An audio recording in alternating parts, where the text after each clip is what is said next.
First, we'll drape you with the medal.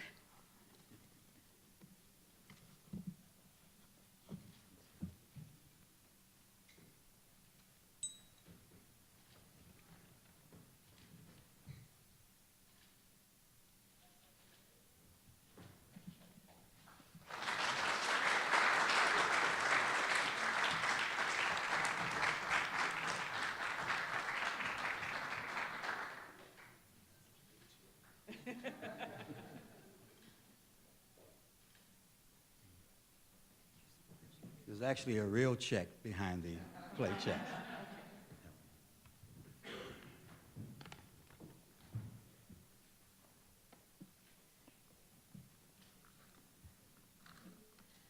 So I'm super, super nervous. So I'll just put that out there. I'm much more comfortable, writing out my feelings behind a computer somewhere.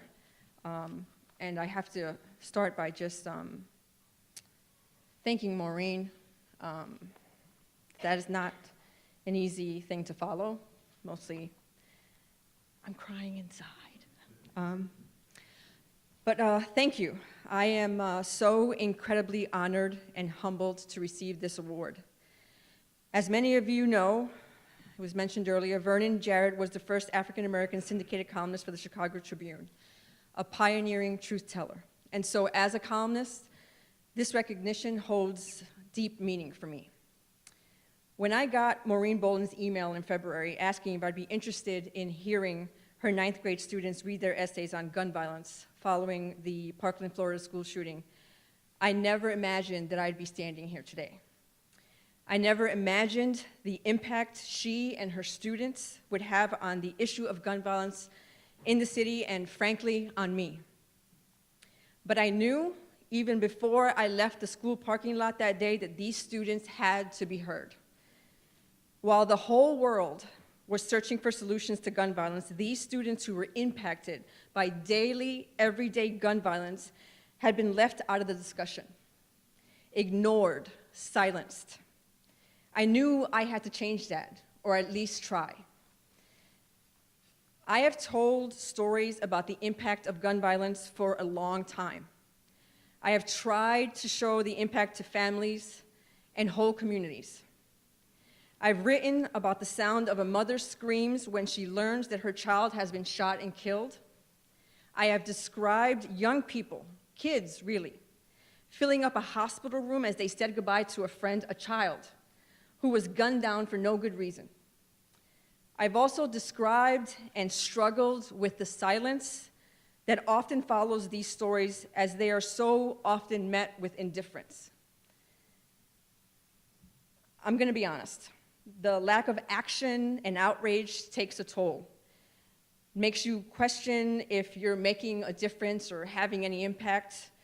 Are you just shouting into the wind? Does any of it matter?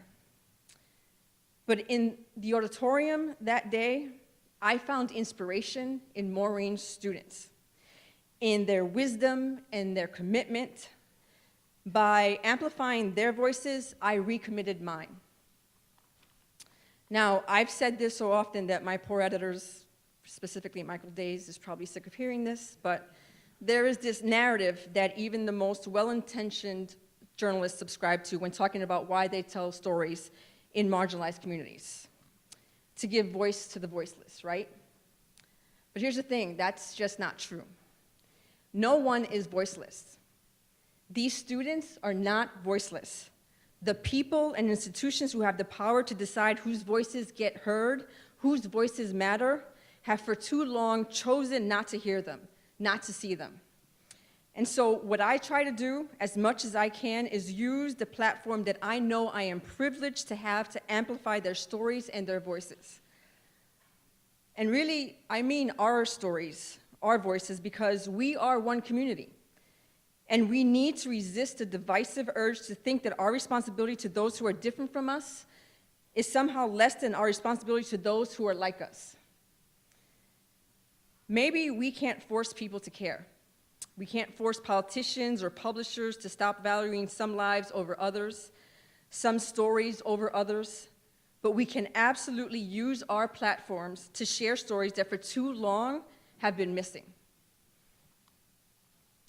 These are challenging times in journalism, from the tweeter-in-chief to the online trolls. Journalists are targets. Truth is the target. And as truth tellers, we have to fight off the attacks.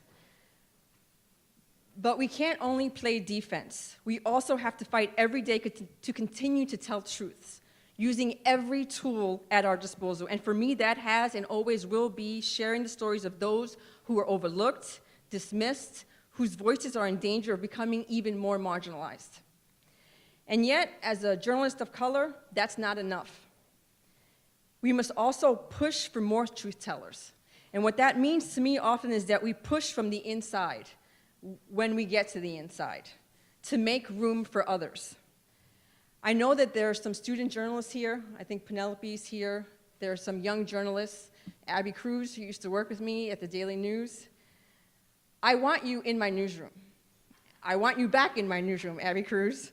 I want you in newsrooms all over this country and the world. Oh, I didn't mean to make you cry. Sorry. Not just sharing stories, but also holding your newsrooms accountable to prioritize news that represents the world we live in. It's not an easy call to answer, especially with shrinking budgets and newsrooms, but trust me when I tell you that it is worth it. I have a lot of hopes and dreams for this profession that at times feels more like a calling. Mostly I hope it not only survives, but thrives.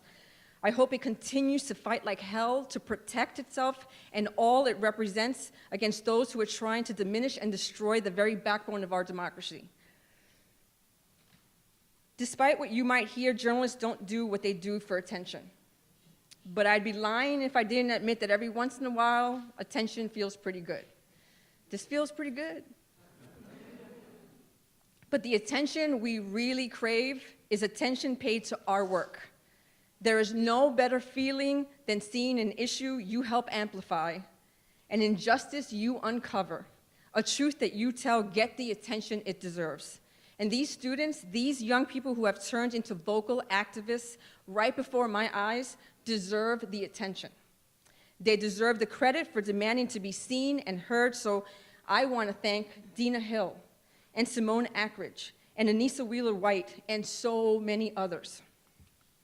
I am in awe of their courage and honesty and desire to put in the work. This is an honor I share with them, and so I thank these students and their wonderful teacher, Maureen Boland, and thank you so very, very much to Morgan State University and the School of Global Journalism and Communication for this incredible honor. Thank you.